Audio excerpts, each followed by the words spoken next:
Good morning, dear students. This is your third class of History Lesson 5. So, we need to start from page 53 Sarva Siksha Abhiyan SSA and Rashtriya Madhyamik Siksha Abhiyan RMSA. So, we have this abbreviation in short answer. So, fifth short answer. Okay.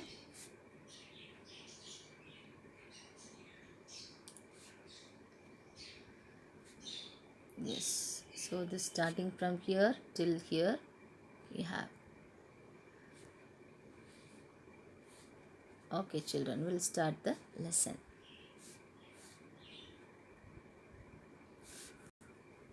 The Sarva Siksha Abhiyan SSA is the Government of India's flagship program that was launched in 2000 to 2001 to achieve universal elementary education. This UEE, Universal Elementary Education. SSA is now the primary vehicle for implementing the provisions of the Right of Children to Free and Compulsory Education Act 2009 RTE, Right to Education. RTE provides for free and compulsory education to all the children from the age of 6 to 14 years. So RTI, they provide compulsory education for all the children from the age of 6 to 14 years. The SSA, what is SSA? Sarva Siksha Abhiyan, initiates a variety of innovation and activities related to schools. So, this is initiating a variety of innovations, okay, and many activities related to the schools. Some important activities include providing the midday meals. What are the activities? First one is giving midday meals and stipends for students. The setting up of school management committees SMCs and provision of learning materials for classrooms.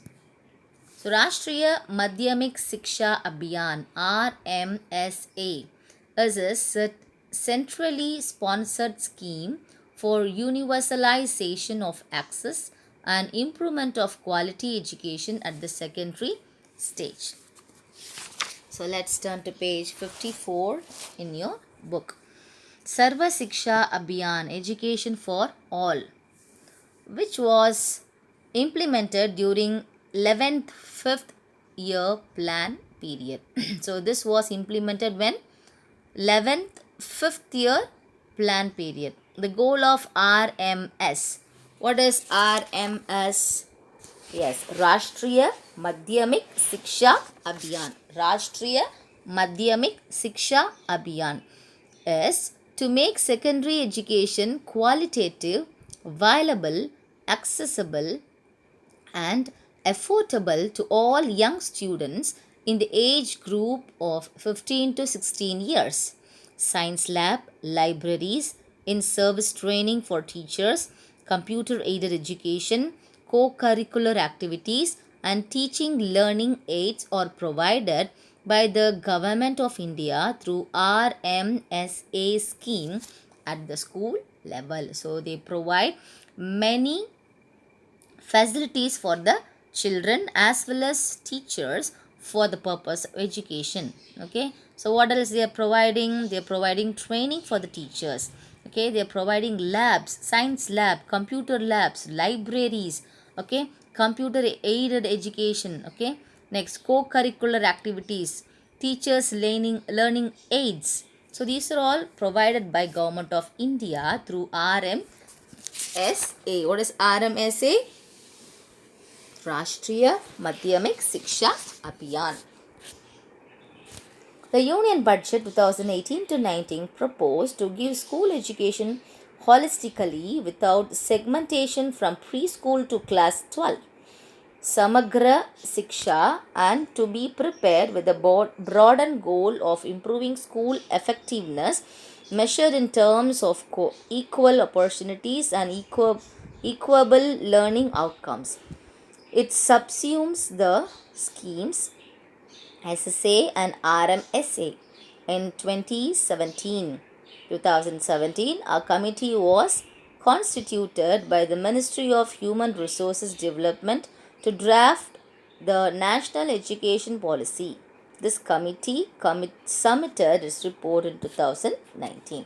So next, coming to educational development in Tamil Nadu. The pattern of education in Tamil Nadu was not merely reading the understanding of books but listening to learned persons. The Tirukural stresses the need for education and warns the dangers of illiteracy. In ancient times, the school was called Palli and the teachers was a Kanakkayar. A significant development took place in the field of education during the Pallava period. Gatika was an educational institution. The Pallava kings supported those educational institutions through endowments. The Vaishnava and Saiva mutts provided boarding and lodging facilities to all students and teachers.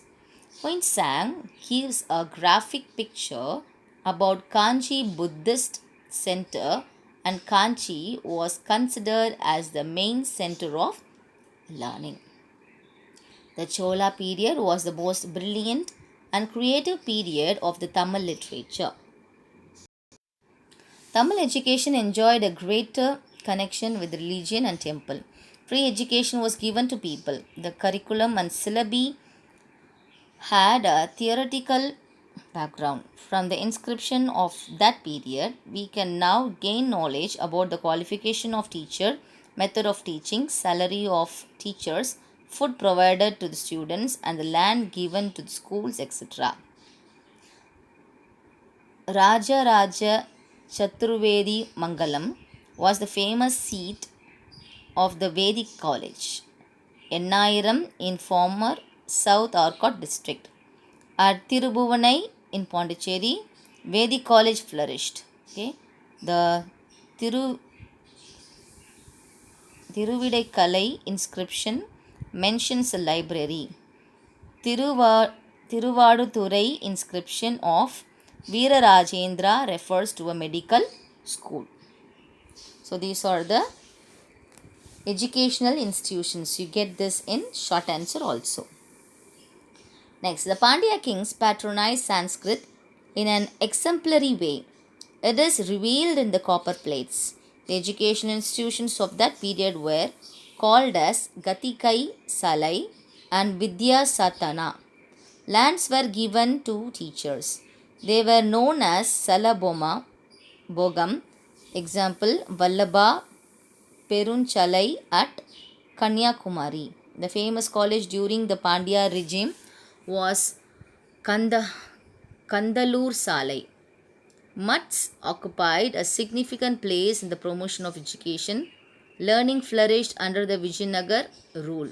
Many educational institutions were established under their patronage. Tinnapalli Kudam was established during the Nayak rule. Next, coming to education modern period. Fernandez, who came to Madurai during the time of Veerappa Nayak, established a primary school. So Fernandez, he came to Madurai during the time of Veerappa Nayak. Okay, he established a school for primary education. The Maratha ruler Sarfoji II collected the old records and kept them in the Saraswati Mahal library at Tanjore. He also had a printing press with Devanagiri type located there. Sir Thomas Munro, the governor of Madras Presidency from 1820 to 27, was highly responsible for the introduction of Western education in Madras Presidency. He appointed a committee to conduct a statistical survey of the condition of education. So this is the picture of Sir Foji II and Sir Thomas Munro. This is from your book, page number 55. The Education Commission of Munro recommended the creation of two principal schools, Collectorate and Tahsildar schools. in each district. In 1835, Lord William Bentinck passed a resolution favoring the introduction of Western system of education in India. Wood's dispatch of 1854 introduced the Department of Public Instruction in Madras Presidency. Grant in aid was given to all schools. The Madras University was founded in 1857. It was the first university in Tamil Nadu under the British rule. In 1882, the Local Boards Act was passed. The board was empowered to open new schools and to get grants from the government. By 1938, all subjects except English were taught in Tamil in schools. The Annamalai University was founded at Chittambaram in 1929. This was the next step in the development of higher education. Education since independence. Free education at the secondary school level was introduced in the year 1964 to 65. The Gandhigram Rural College was established in 1975. Since 1971, distance education has also been introduced in Tamil Nadu to educate those who could not go to college. In 1956, a midday meal program was introduced in schools. Later, it was extended as nutrition meal scheme in 1982 to avoid dropouts in schools. Since 1986, several changes have taken place to meet the changing dynamics of the society in keeping with the national policy of education. So let's recap the lesson. Education is recognized as a foundation of a progressive society. Indigenous education was imparted at home, in temples, patashalas and gurukulas.